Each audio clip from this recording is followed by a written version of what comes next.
Nah, banyak pertanyaan mengenai program prioritas makanan bergizi gratis.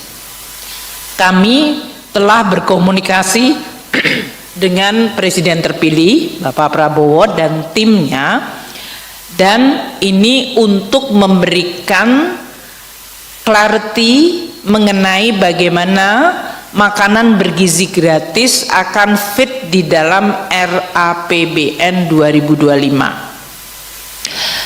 Presiden terpilih Bapak Prabowo telah menyampaikan bahwa beliau menyetujui bahwa pelaksanaan program makanan bergizi gratis MBG dilaksanakan secara bertahap. Dan untuk tahun pertama pemerintahan beliau, tahun 2025, telah disepakati alokasi sekitar 71 triliun di dalam RAPBN 2025. Nah, teman-teman wartawan tadi sudah lihat di dalam slide sebelumnya, angka 71 triliun itu ada di dalam range postur defisit 2,29 hingga 2,82. Jadi kembali ke slide selanjutnya, angka 71 triliun bukan merupakan on top di atas itu, tapi sudah di dalamnya, dan nanti kita akan susun pada saat kita menyusun RUU APBN 2025 yang akan disampaikan oleh Bapak Presiden Jokowi tanggal 16 Agustus.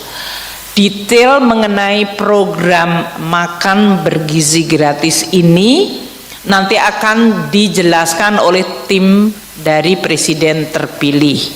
Namun untuk postur APBN sudah kita masukkan dan sudah disepakati oleh Bapak Presiden terpilih, yaitu dimulai bertahap dengan anggaran awal 71 triliun. Nah, kami di Kementerian Keuangan akan terus menyusun APBN ini melalui proses yaitu di sidang kabinet sendiri di bawah Presiden Jokowi dan Wakil Presiden Kiai Haji Ma'ruf Amin dan Kabinet Paripurna Pak Menko Perekonomian dan seluruh kabinet, dan berkonsultasi dengan tim dari Presiden dan Wapres terpilih yaitu Prabowo Gibran. Ini semuanya dilakukan mengikuti siklus APBN yang diatur dalam Undang-Undang Keuangan Negara dan akan dibahas secara transparan dengan DPR untuk mendapatkan persetujuan Undang-Undang APBN. Mungkin itu yang ingin sampaikan. Saya tegaskan kembali bahwa APBN dikelola secara hati-hati dan tetap menjadi instrumen yang dijaga sustainabilitasnya dan kesehatannya, karena ini adalah instrumen penting yang akan menjadi andalan bagi pemerintah, baik pemerintah hari ini maupun pemerintah yang akan datang. Dan selama ini komunikasi kami berjalan dengan baik untuk tetap memiliki komitmen terhadap pengelolaan fiskal yang prudent, hati-hati, dan tetap sehat serta sustainable. Untuk desain program, penjelasannya dan bagaimana eksekusinya itu nanti tim dari tempat Pak Prabowo yang akan menjelaskan. Bagaimana kalau itu belum tapi sudah masuk postur, ya kita cadangkan. Ada yang tadi menyebutkan bisa saja di dalam BUN, tapi ini kan masih sampai dengan pertengahan Agustus RUU itu disusun. Jadi nanti kami akan lihat dan sinkronkan bagaimana tim dari Presiden terpilih menyusun program itu, apakah sudah menetapkan dalam bentuk program di mana eksekutornya siapa. Itu nanti akan menetapkan bagaimana alokasi 71. Kalau belum, ya berarti dia dicadangkan di dalam bendahara umum negara. Tapi tadi pertanyaan dari Maulana, saya nggak tahu kenapa yang kedua kayaknya agak bingung. 71 itu ya semua di dalam postur, jadi tidak ada anggaran berlebih. Kalau di dalam postur itu artinya sudah ada deskripsi alokasi. Semua anggaran yang di dalam Undang-Undang APBN itu ada deskripsi alokasinya. Jadi tidak ada yang berlebih. Kalau anggaran berubah, nah ini saya sekalian menjawab Lydia tadi mengenai pergerakan rupiah bergerak, Maka waktu kita menyusun Undang-Undang APBN 2025 dengan asumsi rupiah yang di bawah 16.000, maka akan terjadi pengaruhnya terhadap belanja-belanja yang denominasinya menggunakan currency asing seperti subsidi listrik, subsidi BBM yang sebagian bahannya adalah import. Maka nanti ada yang disebut efek rembesan itu dari rupiah yang bergerak ke dalam. Jumlah subsidi kalau nanti Lydia ya diulang lagi, belanja subsidi BBM, listrik, LPG itu nanti akan, kalau tidak ada perubahan policy, yaitu artinya volume sesuai dengan yang ada di dalam Undang-Undang APBN.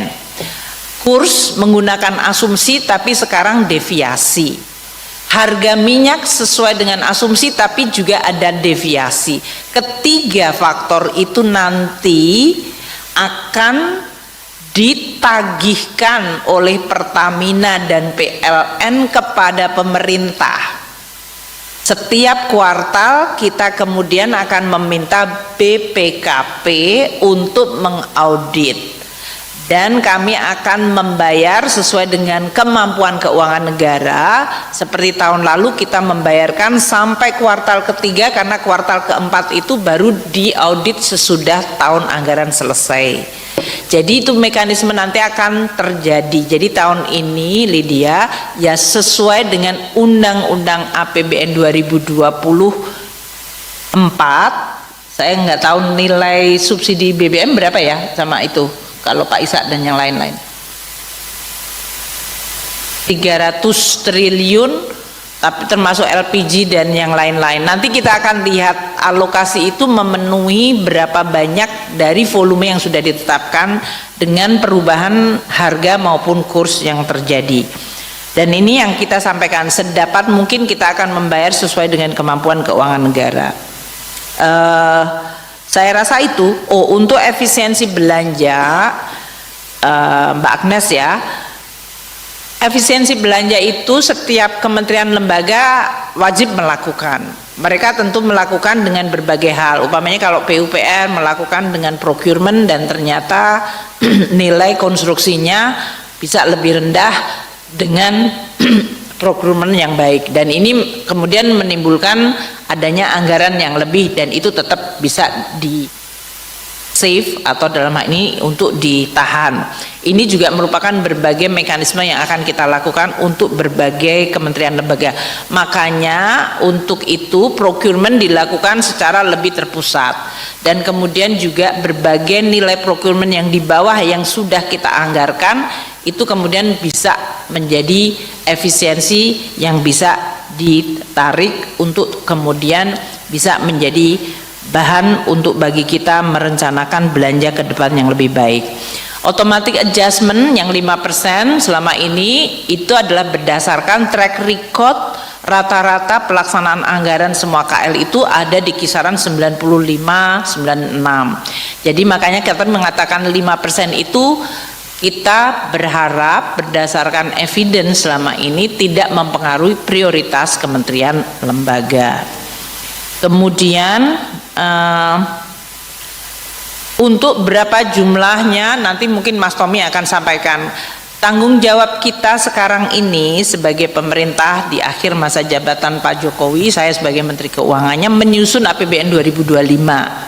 Jadi menurut saya tadi pertanyaan berapa nanti total untuk makan bergizi gratis itu nanti saya serahkan kepada pemerintahan baru. Untuk strategi penerimaan negara seperti saya sampaikan, kita terus melaksanakan program-program termasuk dari sisi legislasi, harmonisasi, undang-undang harmonisasi perpajakan sudah dilakukan. Kita melakukan perbaikan dari sisi administrasi, digitalisasi dengan Cortex. Kita juga menambah jumlah kantor-kantor dari pajak, terutama yang medium tax office itu memiliki kemampuan untuk bisa mengorganize lebih baik. dan lebih efisien, dan nanti kita akan menyampaikan kepada pemerintahan baru apa-apa langkah yang pemerintah baru akan bisa lakukan di dalam meningkatkan penerimaan negara. Namun dari sisi tadi pertanyaan mengenai PPN saya sudah sampaikan berkali-kali, saya menyerahkan kepada pemerintahan baru untuk memutuskannya. Saya rasa itu yang bisa saya sampaikan. Terima kasih.